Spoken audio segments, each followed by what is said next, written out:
Xbox One is Kinect. They are not separate systems. An Xbox One has chips, it has memory, it has Blu-ray, it has Kinect, it has a controller. These are all part of the platform ecosystem. Xbox executive Phil Harrison, August 2013.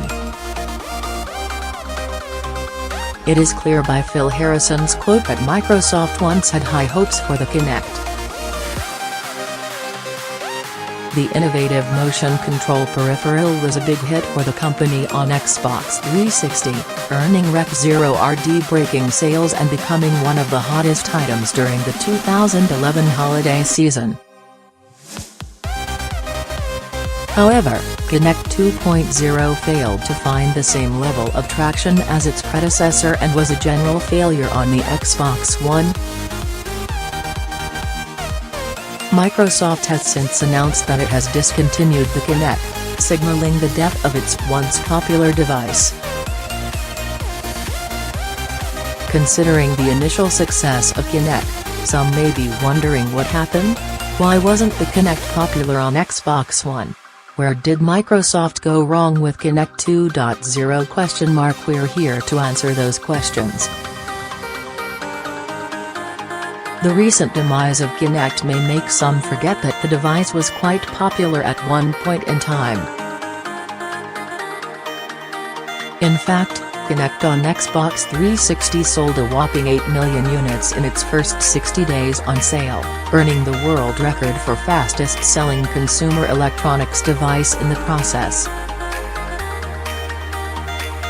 Some may be surprised at these numbers, but when one examines the climate of the industry back then, Kinect's success is not all that shocking.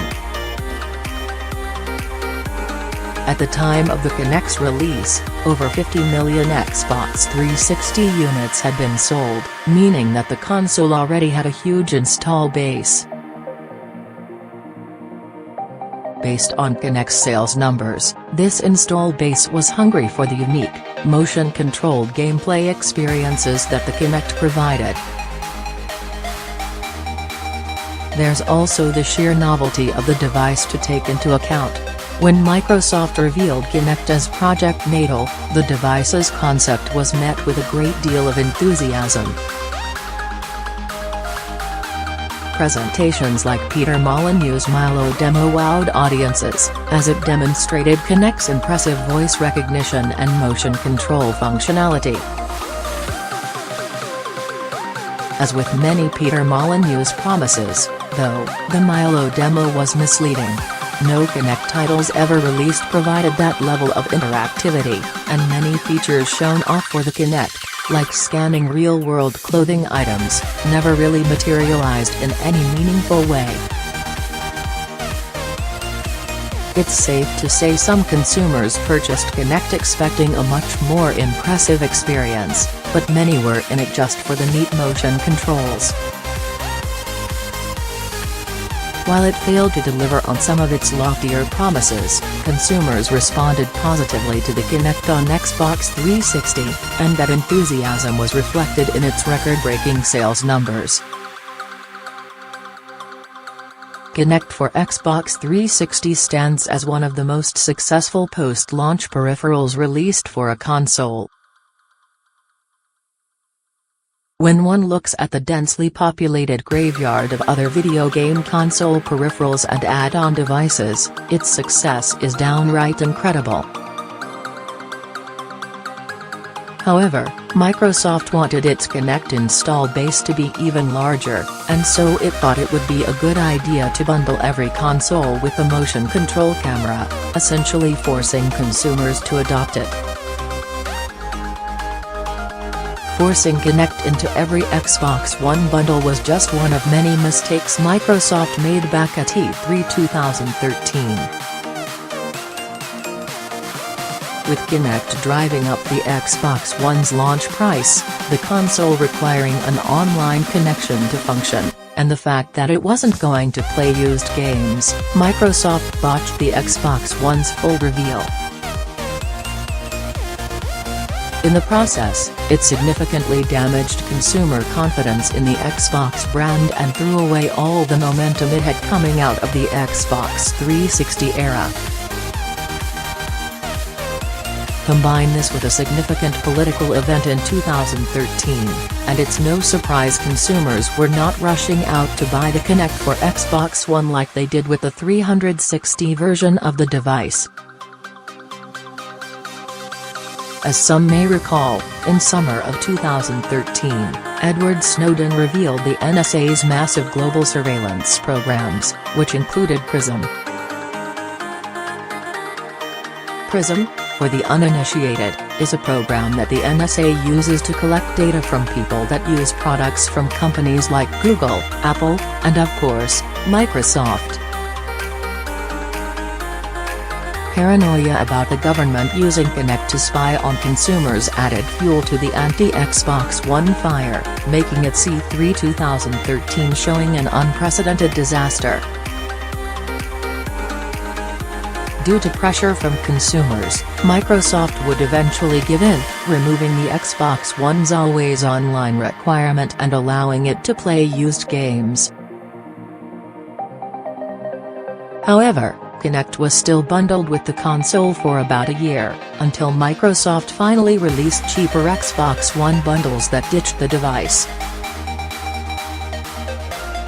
Ultimately, Microsoft's decision to can the Kinect is not all that surprising if one takes a look at some of the company's decisions in recent years. Kinect was once considered by the company to be a vital part of the Xbox One ecosystem, but then it started selling Xbox One consoles without the device. From there, Kinect became less and less relevant to Microsoft's Xbox One plans, with the company discontinuing some of the device's best apps, like Xbox Fitness. Microsoft acknowledged that most people were using their Kinect for non-gaming purposes, but that didn't stop the company from axing those other Kinect features or making them redundant.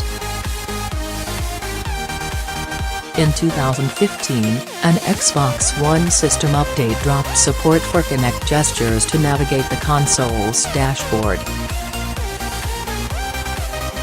Another update allowed Xbox One owners to use their microphones for voice commands, making one of the Kinect's main selling points and conveniences obsolete. Anyone still holding out hope for Kinect should have had their hopes stifled when Microsoft announced the Xbox One S, which shipped without a Kinect port. Microsoft released an adapter for those that would like to upgrade their console and keep using Kinect, but with the release of Xbox One S, it was clear the company was no longer concerned with growing the device's install base. Simply put, the writing has been on the wall for Kinect for years, and its demise was only a matter of time.